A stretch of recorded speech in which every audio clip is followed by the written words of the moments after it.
Before colonisation, Australia's coastline was home to billions of native oyster reefs.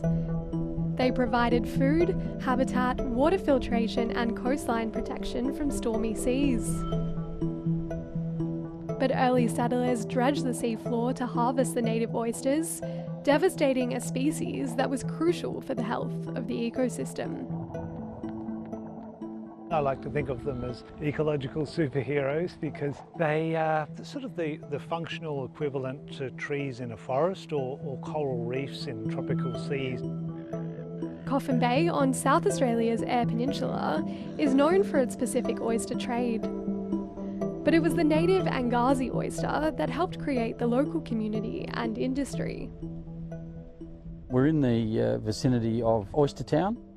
Oyster Town is a very significant spot. There's no remnants of the cottages that were here back in the day, but just behind us, this was a hustling and bustling, busy little oyster town. Lester Marshall has been an oyster farmer for about 3 decades, and he dabbles in local history. I can tell you in 1887, the first 7 months of that year, there was 125 tonne of oysters taken out of just here in Kelly Bay. So that's about, 5-6 semi-trailer loads full of oysters just from Kelly, which we came here, put in the shallows.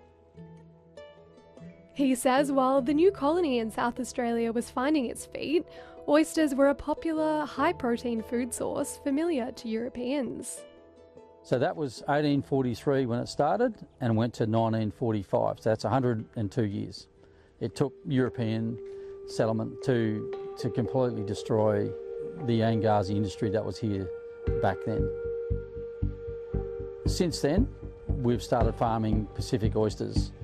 They're farmed and we can readily available to get spat. We've tried to farm Angazis here, not overly successful, but we think that there's potential for that in the future. This is comparing a Pacific oyster to one of the Angazis, but they're totally different shape. Dredging removed the hard substrate that oysters need to attach themselves to. The seafloor was largely left bare. And that's why the old oyster reefs need to be rebuilt out here with aggregate and rocks and stuff. And as they physically disappeared, the native oysters were nearly lost from memory.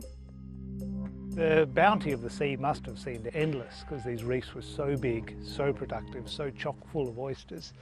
But eventually they did collapse, and very quickly this intergenerational amnesia set in as the last people who remembered these oysters, these large natural oyster reefs, as they died and their ancestors stopped telling the stories. So it is an ecosystem that has largely been forgotten. Marine ecologist Dr. Dominic McAfee is helping lead researchers, farmers and the local community to bring back the native oysters and improve the water quality in Coffin Bay. We've seen oyster communities essentially brought back from functional extinction within 3 years of reefs being constructed. That's a phenomenal outcome and really fills us with hope that if we have ongoing investment and support for this sort of work, we could repair large parts of the sea in a reasonable amount of time. That's what we're talking about. That's exactly what it needs, a clean spot to latch onto or spat onto, and then that's how it starts. Not a lot of research has been done into Coffin Bay's environment. Local scuba diver Manny Katz is helping to deploy artificial oyster reefs around the bay made from oyster shells. He's making discoveries about the ecosystem as he goes. Some parts of the bay are much healthier than others. Most of the estuaries are silty, sandy bottoms that have weedy, rocky outcroppings, and at a first glance it might seem like there's not heaps of life, but if you look close enough, there's lots of little things that are thriving still, which is exciting to see. And in other parts of the bay, it's really healthy. There's lots of biodiversity, lots of different species, lots of different sea grasses and algae growing, but they're all connected and they're all at risk because the water quality has been declining because of us, because of people, for the past 150 years. And it's time to fix that.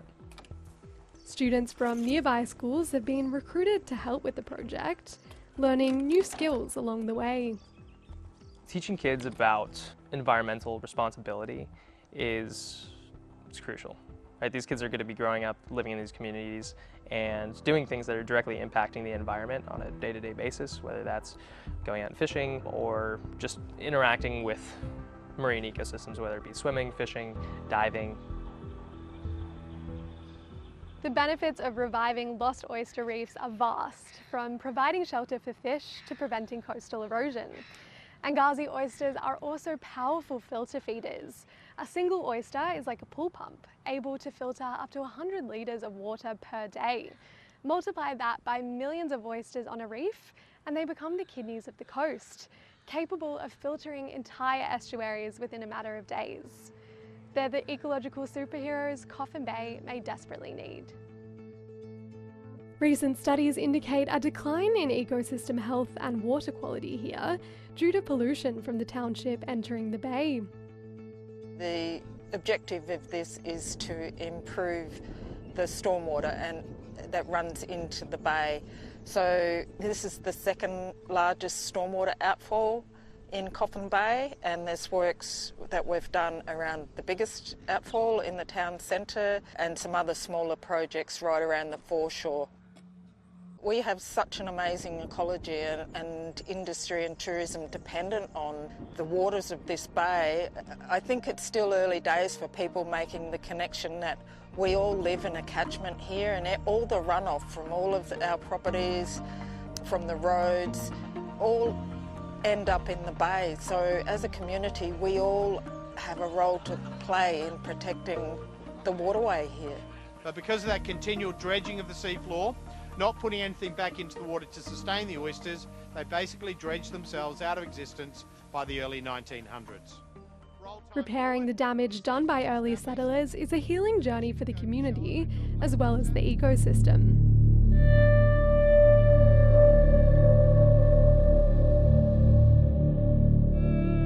For the Nao community, who trace their connection to the oysters back millennia, the Oyster Revival Project is symbolic of their own survival journey. It's quite exciting. You know, the oyster industry back at settlement time sort of wiped the native oyster population out.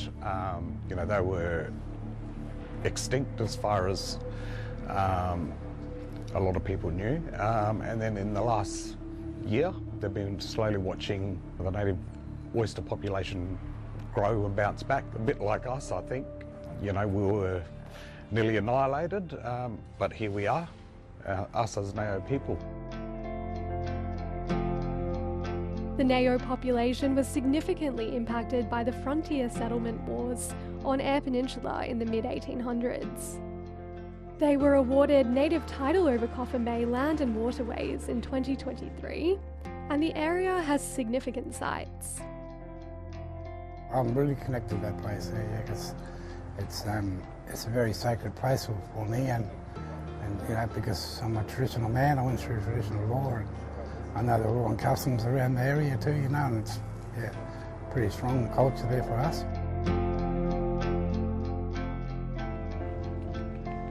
The first year of the 3-year project is nearly complete, and researchers aim to be finished by mid-2026. While building artificial reefs is no quick fix, they hope it will return Coffin Bay to its former glory. It took us 102 years to stuff it up. I hope it doesn't take us 102 years to fix it up.